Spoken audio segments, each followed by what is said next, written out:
Te damos la bienvenida a un nuevo audio de la hora silenciosa de Palabra de Vida, donde líderes alrededor del mundo compartirán con nosotros. El día de hoy escuchamos a... ¿Cómo estás? Nuevamente te saluda Ramón Ibáñez, sirviendo con el Ministerio de Palabra de Vida en Puerto Rico, con mi familia, mi esposa Lavinia, Lian y Axel, sirviendo al Señor con alcanzar la juventud con el Evangelio de Jesucristo. Seguimos en esta apasionante historia del libro de Esther. Llegamos al capítulo 8, después de pasar momentos extraordinarios, de ver cómo Dios está obrando sin ser mencionado en el libro. Se ve su mano y su obra orquestando en todo momento. En el capítulo 8, del 1 al 17, vamos a ir viendo cómo se resuelve este dilema. Si bien el enemigo de los judíos, Amán, había muerto en la horca que él mismo había preparado, el decreto ya había sido emitido. Así que vamos a ir leyendo y mencionando algunas cosas prácticas para que podamos ver. Fíjate que los versículos 1, 2 y 3 dice así. Y el mismo día el rey Asuero dio a la reina Esther la casa de Amán, enemigo de los judíos. Y Mardoqueo vino delante del rey porque Esther le declaró lo que él era respecto a ella. Y se quitó el rey el anillo que recogió de Amán y le dio a Mardoqueo. Y Esther puso a Mardoqueo sobre la casa de Amán. Volvió luego Esther a hablar delante del rey y se echó a sus pies llorando y rogándole que hiciese nula la maldad de Amán, Agageo, y su designio que había tramado contra los judíos. La primera vez que Esther le revela finalmente quién era Mardoqueo. Era el padre adoptivo de ella, la había tomado de pequeña y la había criado, pero este es el momento que ella lo declara. También vemos cómo el rey deliberadamente usaba el anillo real, que era algo bien importante en ese tiempo, ya que le había dado a Amán y ahora, una vez recuperado, lo vuelve a dar a Mardoqueo. Y me llama la atención que deliberadamente lo usa, aunque sabemos que Mardoqueo le va a dar el uso que por ahí podemos decir el buen uso de aquel anillo, ¿no? El versículo 3, Esther empieza y hace su petición. ¿Se acuerdan cuando ella hizo el banquete y el rey le dijo, pídeme lo que quiera? Ella nunca pidió nada hasta este momento. Ella se inclina, llora y ruega, ¿sí?, que por favor cambiase el edicto que había firmado Amán. El versículo 4 en adelante dice, entonces el rey extendió a Esther el cetro de oro y Esther se levantó y se puso en pie delante del rey. Y dijo, si place al rey, si ha hallado gracia delante de él y si le parece acertado al rey, y si soy yo agradable a sus ojos, que se dé orden escrita para revocar las cartas que autorizaban la trama de Amán, hijo de Hamedata, Agageo, que escribió para destruir a los judíos que están en todas las provincias del rey. Porque ¿cómo podré yo ver el mal que alcanzará mi pueblo? ¿Cómo podré yo ver la destrucción de mi nación? Y cuando ve este pasaje uno puede hablar por ahí y mencionar la compasión que tenía Esther. Rápidamente ella le expone su corazón, no solamente por ella, porque ella de cierta manera iba a morir en su momento. ¿Se acuerdan cuando Mardoqueo le menciona y le dice a ella, no crees que por estar en el reino te vas a salvar? Todos vamos a morir. Ella logró tener ese corazón que Mardoqueo quería, compasión por el pueblo. El versículo 7 dice, respondió el rey Asuero a la reina Esther y a Mardoqueo, he aquí yo he dado a Esther la casa de Amán, y han colgado en la horca por cuanto extendió su mano contra los judíos. Escribid pues vosotros a los judíos como bien os parece en el nombre del rey y sellado con el anillo del rey, porque un edicto que se escribe en el nombre del rey y se sella con el anillo del rey no puede ser revocado. Lo que mencionábamos recién, ¿no?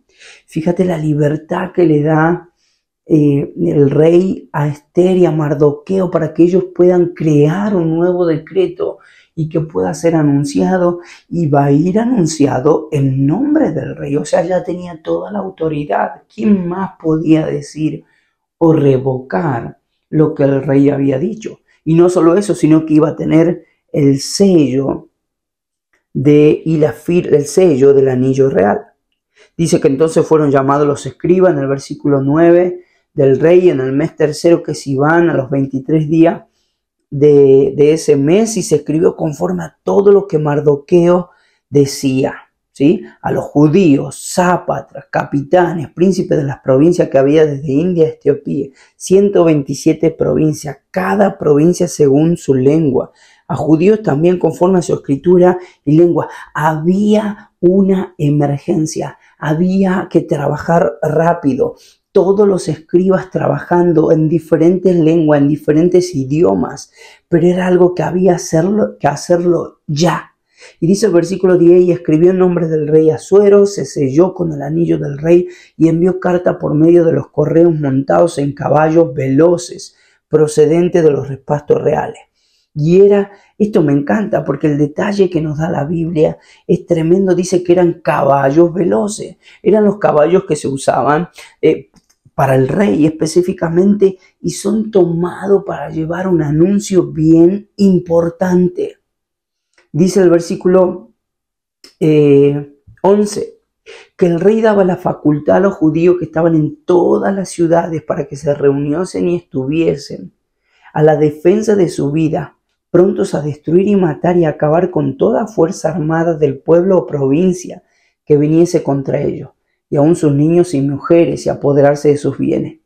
En un mismo día, en todas las provincias del rey Asuero, en el día 13 del mes duodécimo, que es el mes de Adar, la copia del edicto que había de darse por decreto en cada provincia para que fuese conocido por todos los pueblos, decía que los judíos estuviesen preparados para aquel día, para vengarse de sus enemigos. Y acá está la contraoferta, ¿no?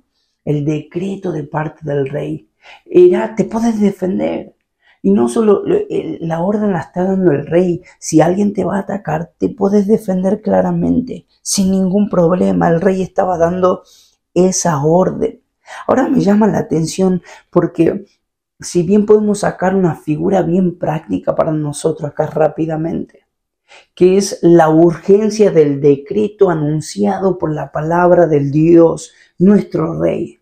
Y ese decreto anunciado mucho tiempo atrás dice que todos nosotros somos pecadores.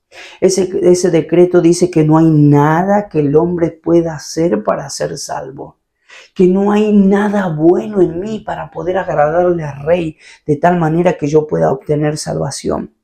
Por eso rápidamente Él nos dio la solución a través de su Hijo Jesucristo, para que nosotros podamos creer en Él y obtener vida eterna. Y hoy tú y yo que conocemos este mensaje debemos ser como aquellos escribas, escribir y mandar los anuncios rápidamente. Somos embajadores. Debemos llevar el mensaje de salvación de una manera urgente, porque se ha dado ese decreto que por cuanto todos pecaron están destituidos, separados de la gloria de Dios, y nadie puede hacer nada para cambiar esa verdad. Ahora ves, tú y yo tenemos el otro y conocemos el otro decreto. El otro decreto dice que todo aquel que pone su fe en Jesús puede tener vida eterna. Ahora me llama la atención y quiero repetir esto: es una emergencia. Tú y yo lo tenemos que hacer. Tenemos que tener velocidad. Debemos llevarlo a todos lados, así como lo llevaron a 127 provincias. El mensaje, la buena noticia que estaban llevando para los judíos es la que nosotros tenemos que llevar a todo el mundo. Dice el versículo 14, los correos pues montados en caballos veloces salieron a toda prisa por la orden del rey, y el edicto fue dado en Susa, capital del reino. El rey, nuestro Dios, nos ha dado este anuncio para que nosotros los podamos llevar en nuestro hogar, en nuestro trabajo, en nuestro círculo. Nosotros podamos compartir el mensaje de salvación. Y salió Mardoqueo delante del rey con vestido real de azul y blanco, y una gran corona y un manto de lino y púrpura. La ciudad de Susa entonces se alegró y se regocijó, y los judíos tuvieron luz y alegría, gozo y honra. Y en cada provincia y en cada ciudad donde llegó el mandamiento del rey, los judíos tuvieron alegría y gozo, banquete y días de placer, Y muchos de entre los pueblos de las tierras se hacían judíos, porque el temor de los judíos había caído sobre ellos. ¿Ves? Cuando la buena noticia llega, hay gozo, hay alegría, hay honra a nuestro Dios. ¿Ven? No a los mensajeros. La palabra de Dios dice ahí que muchos querían ser judíos. Por el temor que habían tenido, habían conocido, habían visto a Dios, la protección de Dios ante semejante decreto.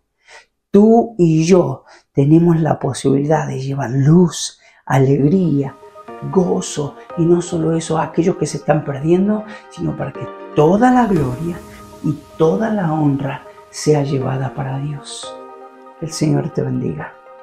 Gracias por escucharnos. Recuerda que este audio no reemplaza tu tiempo a solas con Dios. Te animamos a que escribas tus aplicaciones personales. Hasta mañana.